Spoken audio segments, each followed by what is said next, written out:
Hi, ഞാൻ അമല. നമുക്ക് ഇന്ന് വെല്ലോൻ്റെ കുറച്ച് രഹസ്യങ്ങൾ അറിഞ്ഞാലോ? ആളുകൾ ഇങ്ങനെ മറച്ചു വെച്ചേക്കുന്ന കാര്യങ്ങൾ അറിയാനായിട്ട് നമുക്ക് എപ്പോഴും ഇൻട്രസ്റ്റ് ഉള്ളൊരു ആളുകളാണ് നമ്മൾ മലയാളികൾ, അല്ലേ? എനിക്ക് ഭയങ്കര ഇൻട്രസ്റ്റ് ആണ് വെല്ലോരുടെ രഹസ്യവും അങ്ങനെ ഗോസിപ്സും ഒക്കെ കേൾക്കാനായിട്ട്. വാട്ടെവർ, ഞാൻ എൻ്റെ ഇൻസ്റ്റഗ്രാമിൽ ഒരു സ്റ്റോറി ഇട്ടിട്ടുണ്ടായിരുന്നേ. നിങ്ങളിങ്ങനെ മറച്ചു വെച്ചിട്ടില്ലാതെ എന്തെങ്കിലും സീക്രറ്റ്സ് ഉണ്ടോ, അത് മറ്റുള്ളവരോട് ഷെയർ ചെയ്യണം എന്നുണ്ടെങ്കിൽ അത് എന്നോട് ഷെയർ ചെയ്യാം. 100% അനോണിമസ് ആയിട്ടായിരിക്കും അതിൽ എനിക്ക് നിങ്ങൾ മെസ്സേജ് അയക്കുമ്പോൾ വരുന്നത്. ബിക്കോസ് ഞാൻ എൻജിയിൽ ഇട്ട് കൊടുത്തിട്ട് അതിൽ ലിങ്ക് ഇട്ട് കൊടുത്തിട്ടുണ്ടായിരുന്നു. അതിലൂടെ ഷെയർ ചെയ്യാനാണ് ഞാൻ പറഞ്ഞിട്ടുണ്ടായിരുന്നത്. അങ്ങനെ എനിക്കൊരു 3-4 സീക്രറ്റ്സ് വന്നിട്ടുണ്ട്. അപ്പോൾ വെല്ലോൻ്റെ സീക്രറ്റ്സ് നമുക്കറിയാം. വീഡിയോയിലേക്ക് പോകട്ടോ. എനിക്കൊരു 4-5 സീക്രറ്റ്സ് ആണ് വന്നിട്ടുള്ളത്. അതിൽ അടിപൊളി ഒരു സാധനമുണ്ട്. അത് അടിപൊളിയുള്ളൊരു രസമാണ്. അത് നമുക്ക് അവസാനം വായിക്കാം. അപ്പോൾ ഫസ്റ്റ് സീക്രറ്റിലേക്ക് കിടക്കാം കേട്ടോ. This is A secret of childhood crush. എല്ലാവർക്കും അവരുടെ ജീവിതത്തിലെ ഏതെങ്കിലും ഒരു ഘട്ടത്തിൽ ആരോടെങ്കിലും ഒരു ക്രഷ് തോന്നിയിട്ടുണ്ടാവുമല്ലോ. യെസ്, ഉണ്ടാവും. അങ്ങനെ ഒരു ക്രഷ് എനിക്കും ഉണ്ടായിരുന്നു. മധുര 17 അല്ല, പക്ഷേ ഫസ്റ്റ് സ്റ്റാൻഡേർഡിൽ പഠിക്കുമ്പോൾ. അവളിപ്പോൾ ആരുടെയോ ഭാര്യയായിട്ടുണ്ടാവും, അല്ലേ? തീർച്ചയായും ഉണ്ടാവും. ക്രഷ് തോന്നിയാൽ നിങ്ങൾക്കത് റിലേഷൻഷിപ്പിലേക്ക് കൊണ്ടുപോകണമെന്നുണ്ടെങ്കിൽ പറയാം. പിന്നെ എനിക്കൊരു ഡൗട്ട്, ഇയാൾക്ക് ഫസ്റ്റ് സ്റ്റാൻഡേർഡിലാണ്. സാധാരണ എല്ലാവർക്കും ഒരു പ്യൂബർട്ടി എത്തുമ്പോൾ ഒരു അഡൽട്ട്ഹുഡിലേക്കൊക്കെ കടക്കുമ്പോഴാണ്, അഡോൾസൻസ് ഒക്കെ കഴിയുമ്പോഴാണല്ലോ ക്രഷും കാര്യങ്ങളൊക്കെ തോന്നുന്നത്. ഇദ്ദേഹത്തിന് അത് വളരെ നേരത്തെയാണ് ക്രഷൊക്കെ തോന്നിയിട്ടുള്ളത്. അതിനുശേഷം ജീവിതത്തിൽ ക്രഷ് തോന്നിയിട്ടില്ല എന്നാണല്ലോ ഈ മെസ്സേജ് മീൻ ചെയ്യുന്നത്. ഒരു സൈക്കോളജിസ്റ്റിനെ കാണുന്നതായിരിക്കും. Just kidding. അടുത്ത സീക്രട്ടാണ്. എൻ്റെ ഒരു ചെറിയ സീക്രട്ട് പറയട്ടെ. പറഞ്ഞോളൂ.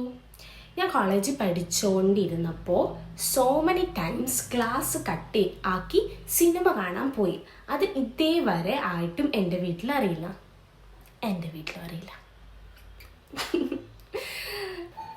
ലാസ്റ്റ് സീക്രട്ടാണ്. ഞാൻ UPയിൽ പഠിക്കുമ്പോൾ, UP ക്ലാസ്സുകളിലായിരിക്കും കേട്ടോ, UPയിൽ പഠിക്കുമ്പോൾ എനിക്ക് ഒരു റിലേഷൻഷിപ്പ് ഉണ്ടായിരുന്നു. അതെന്തുവാ എന്നൊന്നും അറിയാത്ത ആ പ്രായത്തിൽ എങ്കിലും ഐ ലവ് യു പറഞ്ഞാൽ തിരിച്ചും പറയണം എന്നാണല്ലോ. അങ്ങനെ ഞാൻ പറഞ്ഞു. നെക്സ്റ്റ് ഡേ അവൻ എനിക്ക് ഒരു റിങ് കൊണ്ടു തന്നു. ബ്യൂട്ടിഫുൾ. പിന്നെ കമ്മൽ. അങ്ങനെ അവൻ്റെ അമ്മയുടെ ഓർണമെൻറ്റ്സ് ഒക്കെ എനിക്ക് ഇടയ്ക്കിടെ കൊണ്ടുതരുമായിരുന്നു. എന്നിട്ട് ഒരു ഡേ എനിക്ക് അവൻ്റെ അച്ഛൻ്റെ ബ്ലാങ്ക് ചെക്കൊക്കെ കൊണ്ടു തന്നു. എന്നിട്ട് ക്യാഷ് കിട്ടും, എഴുതിയെടുക്കാം എന്നൊക്കെ പറഞ്ഞു. എന്തുവാടേ ഇത്? ആ പ്രായത്തിലോ? നമുക്കൊന്നും ഉണ്ടായിട്ടില്ലല്ലോ ഇങ്ങനത്തെ ബോയ് ഫ്രണ്ട്സൊന്നും. റിച്ച് ആവായിരുന്നു കൊച്ചിലെ. ഓക്കെ, അന്നേ അവനൊരു ഡോൾ കളിക്കുമായിരുന്നു. പഠിക്കുന്നത് 1st or 2nd സ്റ്റാൻഡേർഡിലാണ്. അങ്ങനെ തന്ന് അവൻ ഒരു ഡേ പറഞ്ഞ് നമുക്ക് ഒളിച്ചോടാം, നീ ഉച്ചയ്ക്ക് ഫുഡ് കഴിച്ചിട്ട് വെയിറ്റ് ചെയ്യണം. അന്ന് പഠിക്കുന്നത് 2ലാണ്. ഇടയ്ക്കിടയ്ക്ക് അത് ഓർമ്മിപ്പിക്കുന്നുണ്ട്. ഓക്കെ, അങ്ങനെ 2 പഠിക്കുന്ന 2 കുട്ടികൾ പ്രേമിച്ചിട്ട് ഒളിച്ചോടാനായിട്ട് പ്ലാൻ ചെയ്യാണ്.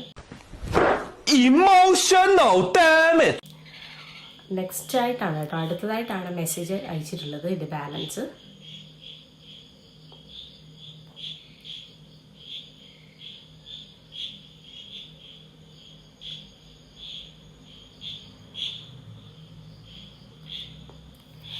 എന്നോട് ലഞ്ച് ബോക്സ് എടുക്കണം, നമുക്ക് അതുണ്ടെങ്കിലേ ഫുഡ് കഴിക്കാൻ പറ്റൂ. ഓക്കെ, 2 പഠിക്കുന്ന പിള്ളേർ ഒളിച്ചോടിയിട്ട് ലഞ്ച് ബോക്സ് എടുക്കണം. ലഞ്ച് ബോക്സ് ഉണ്ടെങ്കിൽ മാത്രമേ ഫുഡ് കിട്ടൂ. എന്ത് മാജിക്കൽ ബോക്സാണ് ചുമ്മാ തുറക്കുമ്പം ലഞ്ച് കിട്ടാൻ?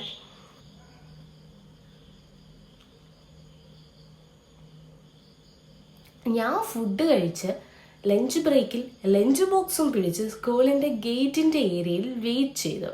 ഫസ്റ്റ് ബെല്ലടിച്ച്, സെക്കൻഡ് ബെല്ലടിച്ച്. ഇവനെ ഇതുവരെ കാണുന്നില്ല. അവൻ വന്നതുമില്ല. ബെല്ലടിച്ചിട്ട് ക്ലാസ്സിൽ കയറാത്തതിന് സ്റ്റാഫ് എന്നെ കൊണ്ട് ക്ലാസ്സിൽ വിട്ടു. അപ്പോൾ അവൻ അവിടെ ക്ലാസ്സിൽ ഇരിക്കുന്നു. ലഞ്ചൊക്കെ കഴിച്ച് നെക്സ്റ്റ് ക്ലാസ്സിന് കയറാനായിട്ട് ടേബിളിൽ ബുക്കൊക്കെ എടുത്ത് വെച്ച് ഇരിപ്പ്. അതായിരുന്നു എൻ്റെ ഫസ്റ്റ് തേപ്പ്. ഇത് തേപ്പൊന്നും പറയാൻ പറ്റത്തില്ല. അവന് ബുദ്ധി ഉണ്ടായിരുന്നു, നിനക്ക് ബുദ്ധി ഇല്ലായിരുന്നു. ഒന്നോർത്തെ, അവനും ബുദ്ധിയില്ല, ഈ പഠിക്കുന്ന രണ്ടെണ്ണം കൂടി സ്കൂളിൻ്റെ ഗേറ്റും കടന്ന് ലഞ്ച് ബോക്സും പിടിച്ചുകൊണ്ട് എങ്ങോട്ടേലും പോയി കഴിഞ്ഞ് സ്കൂളിലെല്ലാവരും അന്വേഷിക്കുമ്പോൾ പിള്ളേരെ കാണില്ല. പേരൻസിനെ അറിയിക്കുന്നു, പേരൻസ് പോലീസിനെ അറിയിക്കുന്നു. അങ്ങനെ രണ്ടെണ്ണത്തിനെ എവിടെയെങ്കിലും തൂക്കുമ്പോൾ പറയും ഇവർ ഒളിച്ചോടിയതാണ്. ഒന്നോർത്തെ, ജീവിതകാലം മൊത്തം സഹിക്കാനുള്ളൊരു ട്രോമയല്ലേ അത്. ഫ്രണ്ട്സ് കളിയാക്കുന്ന, നാട്ടുകാർ കളിയാക്കുന്ന, പേരൻസ് കളിയാക്കുന്ന, കസിൻസ് കളിയാക്കുന്ന. ഒന്നോർത്ത് 2ാം ക്ലാസ്സിൽ പഠിച്ചപ്പോൾ ഒളിച്ചോടിയ അതൊക്കെ പറയും. അയ്യോ, അവന് ബുദ്ധി ഉണ്ടായിരുന്നതും ഗേളിന് ബുദ്ധി ഇല്ലാതിരുന്നതും വളരെ നന്നായി. അപ്പോൾ ഓക്കെ, ഇങ്ങനെ ബെല്ലോയുടെ സീക്രറ്റ്സ് ഇങ്ങനെ അറിയണം എന്നുണ്ടെങ്കിൽ എൻ്റെ ഈ ചാനൽ സബ്സ്ക്രൈബ് ചെയ്ത് വെച്ചോട്ടോ. ഞാനിതിങ്ങനെ സീരീസ് ആയിട്ട് ഇറക്കുന്നതാണ്.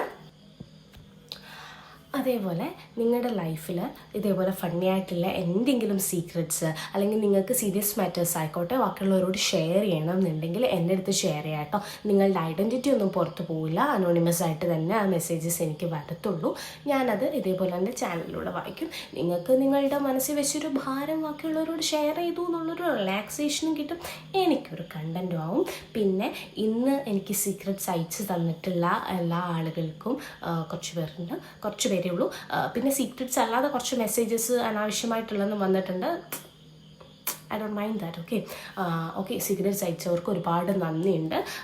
ബിക്കോസ് എൻ്റെ ഇൻസ്റ്റഗ്രാം പ്രൊഫൈൽ എന്ന് പറയുന്നത് ചെറിയൊരു പ്രൊഫൈലാണ്, 1300. അതിങ്ങനെ കയറി പയ്യെ വരുന്നതേ ഉള്ളൂ. അപ്പം എൻ്റെ ഫ്രണ്ട്സാണ് മോസ്റ്റ് ഓഫ് ഓൾ ഫോളോവേഴ്സ് ആയിട്ടുള്ളത്. അതിൽ സ്റ്റോറി കാണുന്ന ഒരു 400 പേര് ചിലപ്പോൾ സ്റ്റോറി കണ്ടാലേ. ഞാനപ്പോൾ സ്റ്റോറി ആയിട്ടായിരുന്നല്ലോ സീക്രറ്റ്സ് വേണം എന്ന് പറഞ്ഞിട്ട് ഇട്ടിട്ടുണ്ടായിരുന്നത്. അപ്പം എനിക്കൊരു കണ്ടൻറ് ആയിക്കോട്ടെ എന്ന് കരുതി എനിക്ക് സീക്രട്ട് അയച്ചു തന്നിട്ടുള്ളത് എൻ്റെ ഫ്രണ്ട്സ് തന്നെയാണെന്ന് ഞാൻ കരുതുന്നു. എന്നെ ഇഷ്ടമുള്ള ആരെങ്കിലുമൊക്കെ ആയിരിക്കും എൻ്റെ ഫ്രണ്ട്സ് ആണെന്ന് ഞാൻ കരുതുന്നു. അപ്പം അവർക്ക് ഒരുപാട് നന്ദിയുണ്ട്. പിന്നെ എൻ്റെ അവതരണത്തിലൊക്കെ കുറച്ച് തെറ്റുകളും കാര്യങ്ങളും ഒക്കെ ഉണ്ടാവും, അത് ഞാൻ പോകെ ഇമ്പ്രൂവ് ചെയ്യും. അപ്പം ഇതേപോലുള്ള സീക്രറ്റ്സൊക്കെ അറിയണം എന്നുണ്ടെങ്കിൽ ഈ ചാനലൊന്ന് സബ്സ്ക്രൈബ് ചെയ്ത് ബെൽ ബട്ടണൊക്കെ ഒന്ന് ഞെക്കിയൊക്കെ വെച്ചേരാം.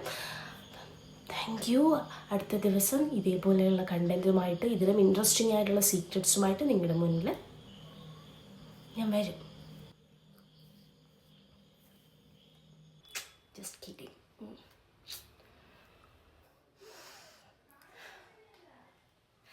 ഹായ്, ഞാൻ അമല.